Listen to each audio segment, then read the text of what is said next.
Human skin color is one of those things that immediately catches the eye. But there's a fundamental question in all of this: why are we so colorful? From dark brown to pale pinkish white, human skin diversity is like a painter's palette. Though, a painter with a bit of a genetic obsession. According to genetic studies, we all come from populations that lived around 200,000 years ago in East Africa.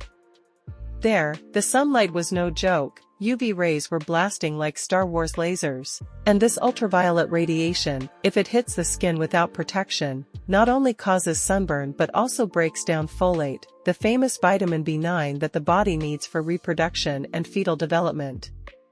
What was the result? People who naturally produced more melanin, meaning they had darker skin, were less affected. Melanin is like a biological sunscreen that nature invented long before we did. And natural selection said, well done. You stay, the others go. Scientific research, including a 2000 study by James Nanian, has shown that our ancestors, likely from the time of Homo erectus onward, had dark skin. So, if we had a time machine and went back to the African savannas, we could forget about sunscreen and just bring a pair of sunglasses to enjoy the shine of melanin. Around 60 to 70,000 years ago, some modern humans decided to leave Africa and venture to new places. Why? Maybe they were after food, or maybe just trying to get away from noisy relatives. Whatever the reason, they gradually made their way to the Middle East, Europe, and Asia. But there was one problem: the sunlight was much weaker. In higher latitudes, areas where the sun was more like fluorescent light than the blazing African sun, the UV intensity wasn't the same. And now the problem reversed: the body needed to make vitamin D, which is produced with sunlight, but the dark skin wasn't letting enough light be absorbed. This is where natural selection kicked in again. People with genetic mutations that made them produce less melanin, meaning their skin was a bit lighter, were able to produce vitamin D more easily, had healthier bones, and gave birth to healthier children. What happened? Over thousands of years, populations in Northern Europe and other low-sunlight regions developed lighter skin.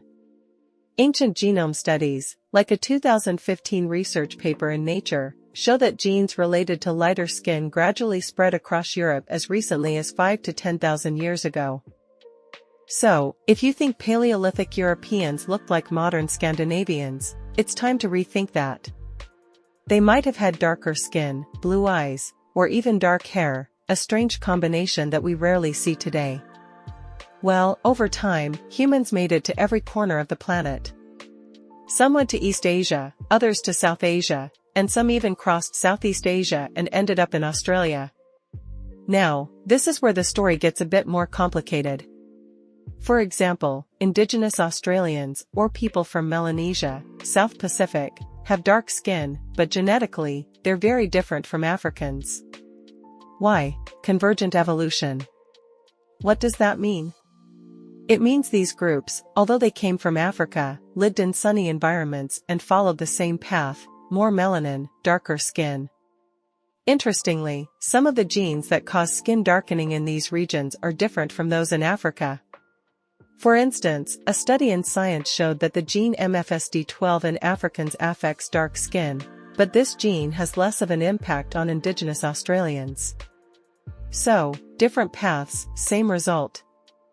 Now, let's head to South Asia, like India. The sunlight is strong, but skin color diversity is also extremely high. Why? Because the genetic history of this region is incredibly complex. Various waves of migration and genetic mixing with native populations have made skin color diversity in South Asia like a masala chai: mixed, strong, and unpredictable. When we look at Native Americans, we see that their skin is usually neither too light nor too dark, more like a medium brown. Why? The answer is again in their migration history and sunlight exposure. Native American ancestors came from Northeast Asia, from relatively cold, low sunlight areas, but after arriving on the continent, some stayed in warm areas like the Amazon, while others went to the north and colder regions. Over thousands of years, natural selection caused their skin color to stabilize in a range that both protected from UV damage and allowed vitamin D production. So, in the absence of intense African sunlight or Scandinavian low-light conditions, a middle-ground skin color evolved. In Europe, genetic studies on 10,000-year-old fossils show that early humans living in Europe mostly had dark skin, while today, most Europeans have light skin. So, what happened? Up until around 6 to 8,000 years ago, genes for light skin hadn't fully spread yet. Studies in nature showed that with the rise of agriculture, dietary changes, and living in more populated areas, humans' bodies needed to absorb more vitamin D from sunlight. As a result, genes like SLC24A5 and SLC45A2 spread across northern Europe. The interesting thing is that the whitening of Europeans is a relatively recent phenomenon in evolutionary terms. That means, for most of human history, we were all part of the Bronze family. So, up to this point, we've seen that human skin color is the result of millions of years of adaptation to the environment, the sun, and geographical conditions. If we want to summarize it, dark skin equals protection against UV. Light skin equals more sunlight for vitamin D synthesis. In-between skins equals biological balance solutions in diverse conditions. But here's an important question: even though skin color is a physiological trait, why has it been so heavily loaded with social and cultural weight? Let me give you an example. Imagine two people with slight differences in skin color, but throughout history, one is labeled uncivilized and the other noble. What does science say? Science says these perceptions have no genetic basis. The genetic difference between two people with different skin colors might be less than the difference between two people with the same skin color. What does that mean? It means race, in the biological sense, is practically meaningless. What we call race is more of a social and cultural construct than a genetic reality. Today, genetic studies, such as the Human Genome Diversity Project, show that the diversity within any human population is much greater than the differences between populations. And that means, we all come from a common ancestor. From those very first Africans. Some of us just spent more time under the sun, and some of us ran for cover under clouds. So, the next time you get a sunburn or go looking for sunscreen, remember, your skin color is the result of millions of years of evolution, a super advanced biological suit, not a measure of human worth.